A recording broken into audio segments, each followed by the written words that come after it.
여러분은 남에게 무시당하거나 업신여겨진 경험이 있습니까? 그럴 때 어떻게 반응했나요? 분노에 차서 쏘아붙였습니까? 아니면 입술을 꽉 깨물고 묵묵히 참았습니까? 대부분의 사람들은 울컥 화를 내거나 잔뜩 위축되거나 둘 중 하나입니다. 하지만 진정으로 강한 사람, 역경을 이겨내는 사람은 전혀 다른 반응을 보입니다.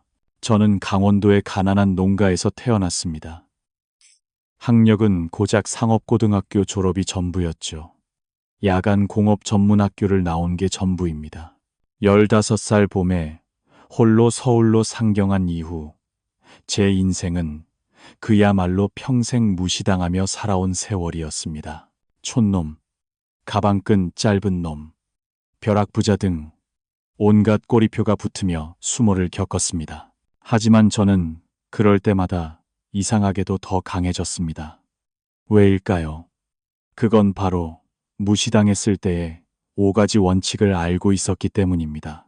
이 원칙을 체득한 후로는 재미있게도 그렇게나 미웠던 적이 아군이 되고, 귀를 막고 싶었던 비판이 응원의 목소리가 되고, 지워버리고 싶었던 굴욕이 빛나는 훈장으로 바뀌었습니다. 오늘은 제가 인생의 모든 것을 걸고 익힌 무시당했을 때 가장 확실하게 대처하는 법을 여러분께 남김없이 알려드리고자 합니다. 자, 그럼 첫 번째부터 이야기하죠. 무슨 일이 있어도 감정적으로 대응하지 마라. 사람이 누군가를 공격할 때 무엇을 기대할까요?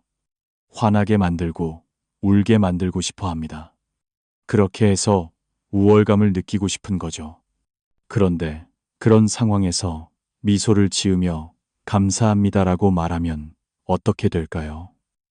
상대는 완전히 김이 빠져버립니다. 공격할 의미가 사라지는 것이죠.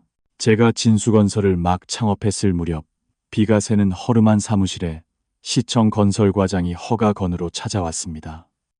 과장은 서류를 뒤적이며 이렇게 말했습니다. 박 사장님, 솔직히 말씀드리죠. 당신 같은 영세업체가 이 정도 규모의 공사를 맡는 건 무리입니다. 게다가 당신이 이런 복잡한 설계도를 제대로 읽을 수나 있을지 의문입니다. 뱃속 깊은 곳에서부터 분노가 치밀어 올랐습니다. 하지만 저는 이렇게 대답했습니다. 과장님, 정말 감사합니다. 저희가 아직 미숙하다는 점을 명확히 알려주시니 정말 감사할 따름입니다. 혹시 괜찮으시다면 오늘 설계도 보는 법을 좀 가르쳐 주실 수 있겠습니까? 과장은 아무 말도 하지 않았지만 그날 예정 시간을 훌쩍 넘겨 사무실에 남아서 설계도 읽는 법을 꼼꼼하게 가르쳐 주었습니다. 돌아갈 때는 이렇게 말하더군요. 당신, 참 재미있는 사람이군요. 이거는 어떻게든 긍정적으로 검토해 보겠습니다. 만약 여러분 주위에 당신을 무시하는 사람이 있다면 우선 심호흡 한번 하십시오. 그리고 상대가 기대하는 반응과는 정반대로 행동하는 겁니다. 분노 대신 미소를 보여주세요. 그것만으로도 상대의 공격은 무력화됩니다. 그리고 동시에 나 자신이 분노에 휩쓸려 반격하려 하지는 않는지 때때로 되돌아보는 것도 중요합니다.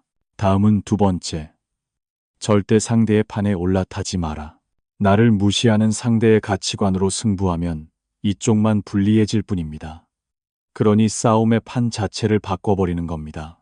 제가 처음 국회의원에 당선된 직후 국회의사당 복도를 걷고 있을 때였습니다. 저 멀리서 서울대 법대 출신의 선배 의원이 비서를 거느리고 걸어오고 있었습니다. 스쳐 지나가는 순간 그 남자가 일부러 들으라는 듯한 목소리로 말했습니다. 어이, 박 의원. 자네는 선거에는 강할지 몰라도 이제부터는 국회에서의 법률 논쟁이야. 상고 출신이 법률 논쟁을 따라올 수 있겠나? 저는 이렇게 대답했습니다. 선배님, 말씀이 맞습니다. 저는 학력이 부족합니다. 하지만 제 눈에는 강원도 눈밭에서 추위에 떠는 농부들의 얼굴이 보입니다. 법률 조문은 외우지 못해도 국민의 고통은 뼈저리게 알고 있습니다. 어려운 말로 토론하는 것보다 국민의 삶을 진정으로 이해하는 것이 정치인에게 더 필요한 것 아닐까요? 그 의원은 아무 말 없이 그 자리를 떠났습니다. 나중에 들은 이야기지만 그는 다른 의원에게 박진수, 얕볼 인물이 아니더군이라고 말했다고 합니다.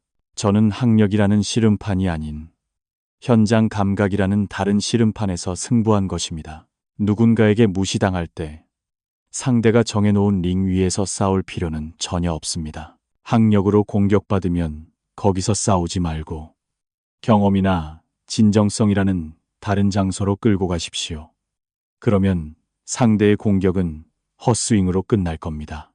상대가 준비한 전장이 아닌 나의 전장에서 싸우는 겁니다. 세 번째는 비판을 성장의 씨앗으로 받아들여라.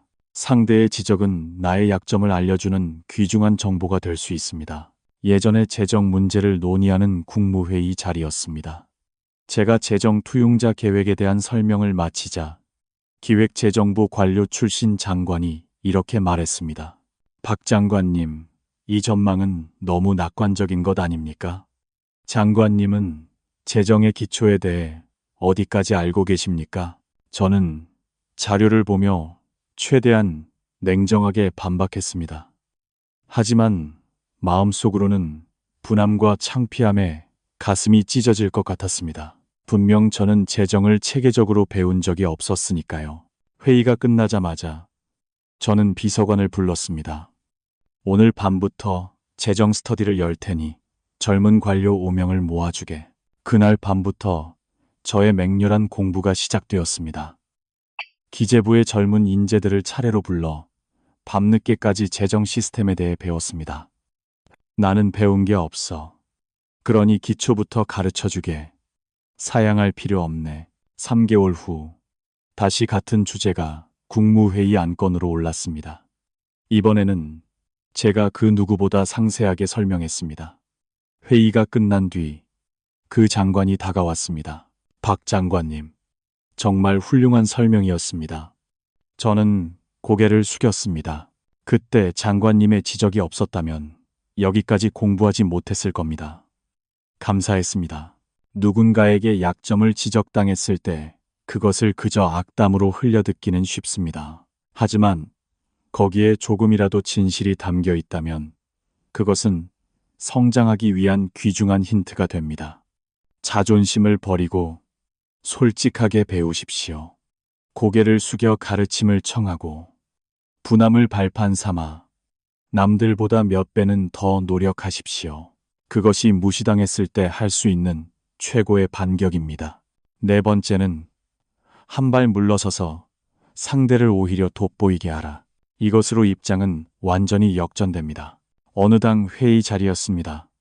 계파의 한 원로 의원이 모두 앞에서 이렇게 말했습니다. 박동지, 당신처럼 배움이 없는 사람이 복잡한 경제 정책을 알기나 하겠나?